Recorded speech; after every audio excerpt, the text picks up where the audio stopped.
All these pilots and the co-pilots, the flight crew, they plan for each of these contingencies, all kinds of emergency landings year-round. They have biennial flight reviews, and they're prepared for every possible contingency. So landing here in about 2, maybe 2.5 minutes, getting closer and closer. Yeah, we're watching this high-definition picture, Bill, and we can see actually from our location with that high-definition camera that you can even see from here that the wheel is still cocked there, still not pointing in the right direction. The pilot is bringing that plane in for a landing now. This JetBlue Flight 292, 140 passengers, 6 crew members on board, coming in now on final approach to LAX, and we will watch this all unfold live here.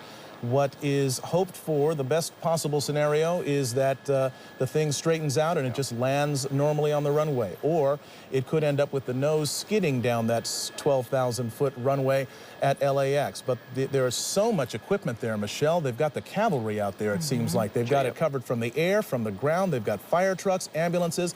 And we should also note there are buses ready to transport the passengers back to the terminal. So they are anticipating and hoping that none of the emergency equipment will be needed and that they'll be using the buses a lot more than they'll be using the emergency gear. Let's watch this thing go. And they've got their weather working in their favor, too. At this time yesterday, there were still some thunder showers in the area showing up on our live Doppler 7000. But today, nice, clear conditions for this plane to come in and make this, emergency landing. This Airbus A320 JetBlue coming in now with 146 people on board. That's 140 passengers and 6 crew members, a pilot and a co-pilot up front. All right, we are watching it now, and it's coming in low and presumably slow now. It's probably crossing the 405 and approaching Sepulveda Boulevard and ultimately the airport. That's runway 25 left. That was the 405 freeway right there. We're getting close.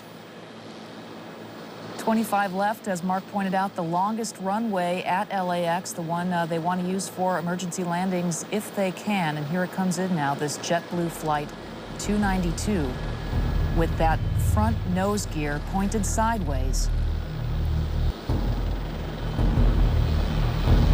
Hold the nose.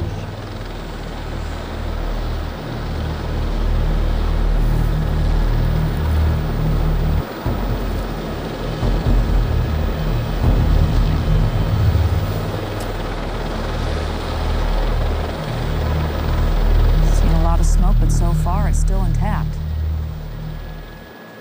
The landing gear. He's now slowing down as best he can.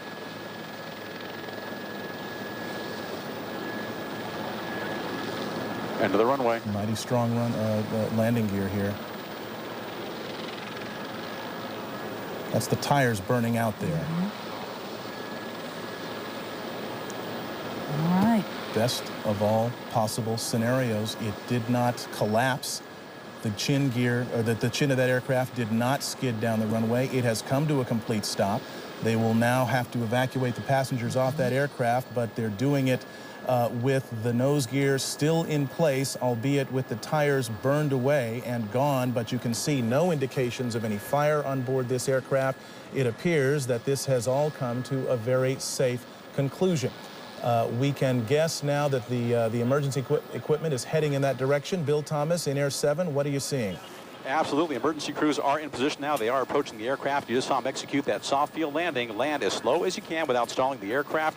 They brought the nose down very gently at the end of the runway. They used up about 95% of the runway. And in just moments now, what you'll see is the emergency doors opening up, and everybody will use the emergency chutes at the direction of the stewardesses and stewards, the flight attendants. You can see the on the left side of that JetBlue Flight 292, 1, 2, and 3 doors there. They'll be opening any moment now. They will deploy the emergency chutes, and then one by one, each of those passengers will be deplaned. If anybody was injured during the landing, that's unclear right now. But if they were injured during that landing, there are fire crews and paramedics standing by to take care of everybody. There are 3 rescue helicopters on the ground here at LAX as well. If anybody had